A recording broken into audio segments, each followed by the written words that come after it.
முரளியும் அருணும் சுரேஷ் படிக்கிற காலேஜுக்கு போக முரளி அங்க இருக்க ஸ்டாஃப்ஸ் கிட்ட இந்த காலேஜ்ல படிக்கிற எல்லா லெஃப்ட் ஹேண்ட் ஸ்டூடெண்ட்ஸோட நேம் அண்ட் டீடைல்ஸும் அவங்களோட 2 டெஸ்ட் பேப்பர்ஸும் எங்களுக்கு வேணும். முக்கியமா இந்த விஷயம் ஸ்டூடெண்ட்ஸ் யாருக்கும் தெரியக்கூடாதுன்னு சொல்றாரு. அடுத்த போலீஸ் ஸ்டேஷன்ல ஜீவா ராஜா கிட்ட அந்த பிளட் டிமாண்ட்ஸ் பிளட்னு பிரிண்ட் போட்டிருந்த டிஷர்ட் அரசூர் காலேஜ் பஸ் பக்கத்துல இருக்க கடையில தான் வித்திருக்காங்க.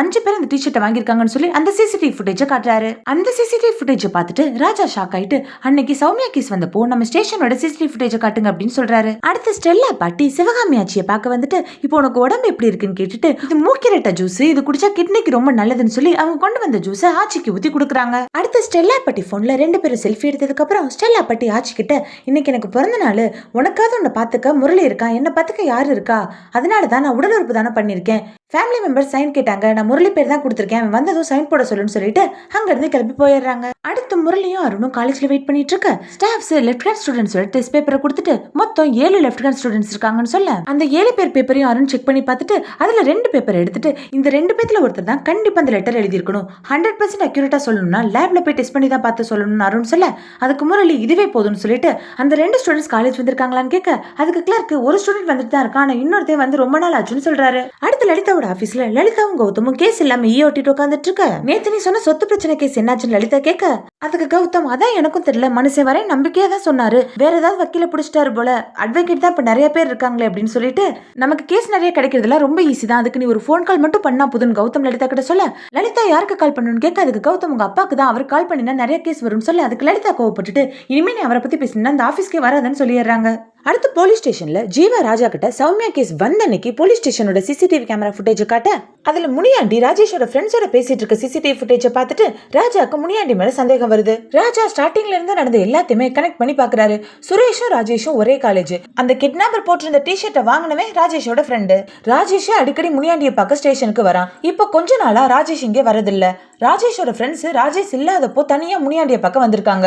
கொடுத்த வேலையவே ஒழுங்கா பார்க்காத முனியாண்டி வாலண்டியரா நான் அமேசியா ஆபீஸ்க்கு போறேன்ட்டு போயிருக்காரு. இதை எல்லாத்தையும் கனெக்ட் பண்ணி பார்த்துட்டு ராஜா முரளிக்கு கால் பண்ணி நான் உனக்கு ஒரு ஸ்கிரீன்ஷாட் அனுப்புறேன், அதுல இருக்க பசங்களை பத்தி இந்த காலேஜில் விசாரின்னு சொல்றாரு. அடுத்து ராஜா அமேசியா ஆபீஸ்க்கு கால் பண்ணி மாஸ்க் வாங்கினவங்களோட லிஸ்ட் கேட்க அவரும் சார் நாங்க முனியாண்டி சார்ட்ட கொடுத்து விட்டோமே அப்படின்னு சொல்ல ஓ அப்ப முனியாண்டி தான் லிஸ்ட் வாங்கிட்டு போய் சொல்லிட்டு இருக்காரான்னு ராஜா நினைச்சுக்கிட்டு இல்ல சார் அந்த லிஸ்ட் கொஞ்சம் மிஸ் ஆயிடுச்சு, நீங்க திருப்பி என் நம்பருக்கு அனுப்ப முடியுமா அப்படின்னு கேட்க அவரும் அதெல்லாம் ஒன்றும் பெரிய பிரச்சனை இல்லை சார் நான் அனுப்பிச்சிடுறேன்னு சொல்லிட்டு அந்த லிஸ்ட்ல இருக்கவங்க வெறும் 2 பேர் தான் சார், ஒன்னு ராமதாஸ் ஸ்டோர் இன்னொன்று ராஜேஷ்ங்கிற பையன் சொல்லிடுறாரு. ராஜாவும் அப்ப ராஜேஷ் தான் அக்யூஸ்ட், அதுக்காக தான் முனியாண்டி இவ்வளவு பண்றாருங்கிறத புரிஞ்சுக்கிறாரு.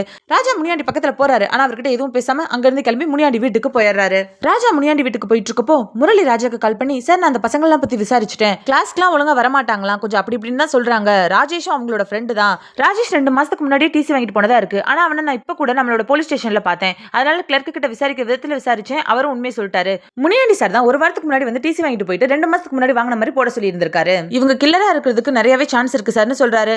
ராஜாவும் முரளி கிட்ட ஆமா முரளி நம்ம கிட்டத்தட்ட இந்த கேஸை முடிச்சிட்டோம், நீ அந்த 4 பசங்களையும் அரெஸ்ட் பண்ணி கூட்டு வா, நான் போய் ராஜேஷ் அரெஸ்ட் பண்ணி கூட்டு வரேன்னு சொல்றாரு. ராஜா ராஜேஷோட வீட்டுக்கு போக அங்க முனியாண்டியோட வைஃப் நடந்ததெல்லாம் சொல்லி ஃபீல் பண்ணி அழுதுட்டு இருக்க ராஜாவும் அவங்கள சமாதானப்படுத்திட்டு இப்ப ராஜேஷ் எங்க இருக்கான்னு கேட்க அவங்களும் கோயம்புத்தூர்ல இருக்க என் தம்பி வீட்டுல தான் இருக்கான்னு சொல்லிட்டு அவங்க அட்ரஸ் எழுதி கொடுத்துட்டு அவனை தயவு செஞ்சு ரொம்ப அடிச்சிடாதீங்க, கைக்குள்ளேயே வச்சு பொத்தி பொத்தி வளர்த்துட்டேன், பசி கூட தாங்க மாட்டான், சேரக்கூடாதவங்களோட சேர்ந்து தெரியாம தப்பு பண்ணிட்டான்னு சொல்லி ஃபீல் பண்ணி அழுக ராஜாக்கும் அது கஷ்டமா தான் இருக்கு.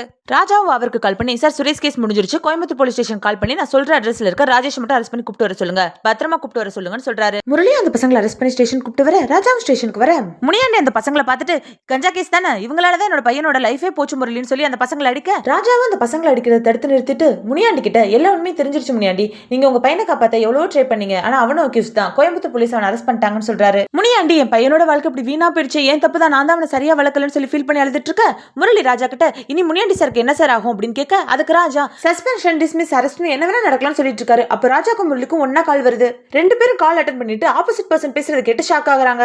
கால் கட் பண்ணதுக்கு அப்புறம் முரளி ராஜா கிட்ட ஆச்சிக்கு ரொம்ப உடம்பு முடியலையா சார், ஹாஸ்பிட்டல்ல சேர்த்திருக்காங்கன்னு போன் வந்திருக்குன்னு சொல்ல ராஜாவும் முரளி கிட்ட லலிதாவே ஏதோ ஒரு கேங் அட்டாக் பண்ணிருச்சு, அவங்களுக்கு உடம்பெல்லாம் ரொம்ப அடியா ஹாஸ்பிட்டல் அட்மிட் பண்ணிருக்காங்கன்னு சொல்ல அவங்க 2 பேரும் பார்க்க இவங்க 2 பேரும் வேகமா ஓடி போறாங்க. இதோட இந்த எபிசோட் முடிஞ்சிருச்சு. ரசிகா உங்களுக்கு இந்த எபிசோட் பிடிச்சிருந்துச்சுன்னா லைக் பண்ணிக்கோங்க, அடுத்த எபிசோட் பார்க்க மறக்காம நம்ம சேனலை சப்ஸ்கிரைப் பண்ணிக்கோங்க. தேங்க்ஸ் ஃபார் வாட்சிங்.